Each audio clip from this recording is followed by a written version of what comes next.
Out of all the characters in Sonic Prime, I would consider 9 to be the most powerful. Sure, he isn't the strongest, and he certainly isn't the fastest, but he's easily the most intelligent. Couple this with his unpredictable nature, and you have a force to be reckoned with. So in this video, we'll explore the nature of power, and how 9 embodies this nature in Sonic Prime. Just in case you didn't know, 9 is a variant of Tails, and comes from an alternate dimension called New York City. Unlike Tails, 9 never had a friend to guide him in his life. This forced him to toughen up and survive on his own in the city. In the show, it's revealed that Sonic accidentally created these alternate dimensions and variants by destroying a powerful crystal called the Paradox Prism. Shards of the Paradox Prism have been scattered across the multiverse. A group of Eggman variants called the Chaos Council are in search of these shards and want to harness their power to rule the multiverse, and they plan on using 9 to accomplish their goals. Or at least, that's what they think. The game of power begins when 9 was captured by the Chaos Council after a battle, but it's hinted that 9 wanted to be captured on purpose. Why would he do this? And how does this relate to the game of power? In order for us to gain a greater understanding of power, and to add context to this video, we'll refer to Robert Greene's notorious book, The 48 Laws of Power. I call this book notorious because it was actually banned in prisons. That's how dangerous and effective the laws are. So before we move any further, I want to let you all know that this video isn't meant to be an endorsement of these tactics, but is rather an opportunity to learn more about them through the character of 9. This knowledge can help protect you against people who do use these laws to harm others. So if that interests you and you want a full copy of the book, the link to that will be in the description below. Or you can be like me and listen to the full audio version for free on YouTube. Link to that will also be in the description. Mothership Play audiobook.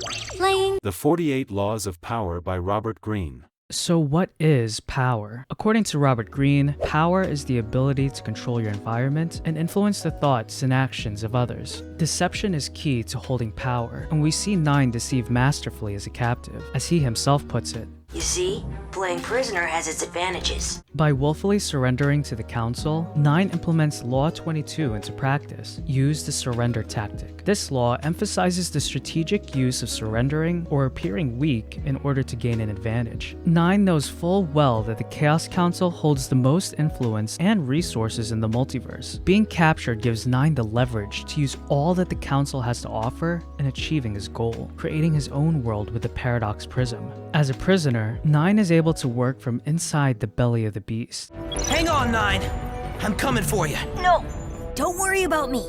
I'm working on a plan to get the shards from the inside. But he's careful not to let the council know of his true objectives. His decision to keep a closed hand leads us to Law 3, conceal your intentions. By applying the surrender tactic and concealing his intentions, 9 strokes the inflated ego of the Chaos Council and lulls them into a false sense of security. When interacting with the Chaos Council, 9 is careful to apply Law 1 of the 48 Laws of Power: never outshine the master.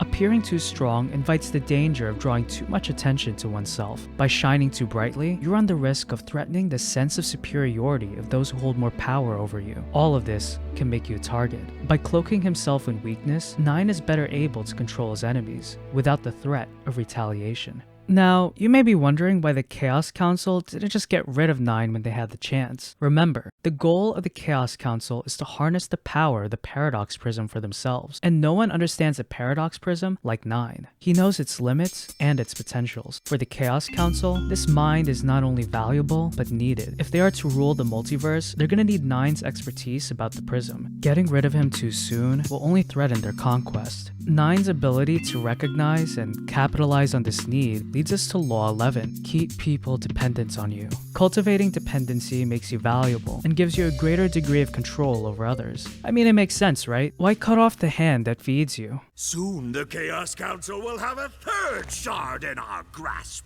Pray we still require your assistance when that happens. As long as Sonic is out there, you'll need all the help you can get. 9 also pairs Law 11 with Law 13. When asking for help, appeal to people's self-interest, never their mercy or gratitude. The sad reality is that people are inherently selfish, and the Chaos Council is a glaring example of this. Our conquest of the Shadowverse has begun.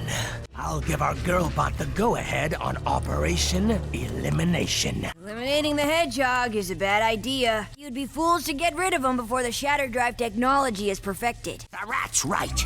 Too many questions for us to start playing exterminator. 9's ability to appeal to the Council's desire for conquest and his aptitude for the Paradox Prism places 9 in a position of power and control over the Council. By implementing all of these tactics, 9 is able to accomplish Law 31, control the options. The game of power can be easily won if you set the rules. By limiting others' choices and presenting them with alternatives you've chosen enables you to manipulate your opponents and gain an advantage. We see 9 exemplify this when he tricks one of the council members into giving him access to their technology. The sooner you can score us that shard, the sooner we can bounce. My name is 9, and I need access.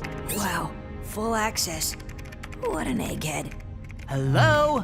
Don't worry, soon things will be going exactly to plan. This allowed him to sabotage their plans, while at the same time giving Sonic intel and resources to achieve his goal. Throughout his time as a captive, 9 makes the Chaos Council believe they have the upper hand, when in reality, they're playing into his. He shows us that the cunningness of a fox is the greatest strength a person can have in the game of power. Honestly guys, it was so fun to watch 9 apply these principles of power in such a compelling way in Sonic Prime. Of course, there were other laws he put into practice, but I felt that the ones I mentioned covered the main tactics he used. Anyways, what'd you guys think of 9 in Sonic Prime Season 2? Let me know in the comments below. Speaking of Season 2, if you want to see my full review of the second season, you can click right here. Also, if you enjoyed this video, please leave it a like, it does help support my channel. Subscribe and hit that bell icon if you want to see more videos like these. Thank you guys for watching, and until next time, peace out.